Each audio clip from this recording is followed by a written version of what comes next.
Curfew এবং ১৪০ ধারা এই দুটো আইনের প্রয়োগই হয় অস্থিতিশীল পরিস্থিতি নিয়ন্ত্রণ করতে। তবে এর প্রয়োগ হয় ভিন্ন দুটি আইনে। কারফিউ জারি করা হয় ১৯৭৪ সালে প্রণীত বিশেষ ক্ষমতা আইনে, আর ১৪০ ধারা জারি করা হয় বাংলাদেশের ফৌজদারি কার্যবিধি ১৮৯৮ এর মাধ্যমে। বিশ্লেষকরা বলছেন এই দুটো আইনের মধ্যে কারফিউ বেশি স্ট্রিক্ট বা কঠোর।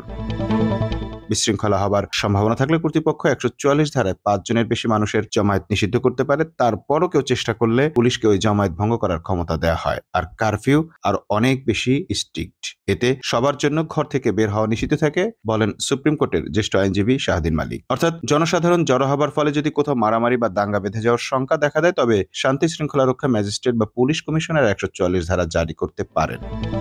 অন্যদিকে কারফিউ দেওয়া হলে নির্দিষ্ট স্থানে নির্দিষ্ট সময়ের জন্য সার্বিকভাবেই চলাচলে নিষেধাজ্ঞা আরোপ করা হয়। এ সময় বিনা প্রয়োজনে নাগরিকরা বাইরে বের হতে পারে না, বন্ধ থাকে অফিস, আদালত ও কলকারখানা। ২০০৭ সালে সেনা সমর্থিত তত্ত্বাবধায়ক সরকারের সময় সর্বশেষ কারফিউ জারি করা হয়েছিল বাংলাদেশে। এরপর ২০২৪ সালে কারফিউ এবং ১৪০ ধারা এই দুটো আইনের প্রয়োগই হয় অস্থিতিশীল পরিস্থিতি নিয়ন্ত্রণ করতে। তবে এর প্রয়োগ হয় ভিন্ন দুটি আইনে। কারফিউ জারি করা হয় ১৯৭৪ সালে প্রণীত বিশেষ ক্ষমতা আইনে, আর ১৪০ ধারা জারি করা হয় বাংলাদেশের ফৌজদারি কার্যবিধি ১৮৯৮ এর মাধ্যমে। বিশ্লেষকরা বলছেন এই দুটো আইনের মধ্যে কারফিউ বেশি স্ট্রিক্ট বা কঠোর।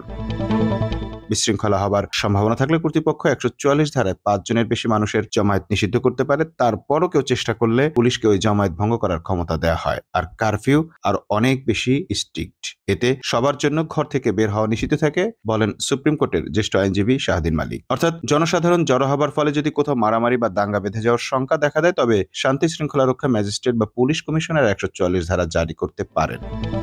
অন্যদিকে কারফিউ দেওয়া হলে নির্দিষ্ট স্থানে নির্দিষ্ট সময়ের জন্য সার্বিকভাবেই চলাচলে নিষেধাজ্ঞা আরোপ করা হয়। এ সময় বিনা প্রয়োজনে নাগরিকরা বাইরে বের হতে পারে না, বন্ধ থাকে অফিস, আদালত ও কলকারখানা। ২০০৭ সালে সেনা সমর্থিত তত্ত্বাবধায়ক সরকারের সময় সর্বশেষ কারফিউ জারি করা হয়েছিল বাংলাদেশে। এরপর ২০২৪ সালে।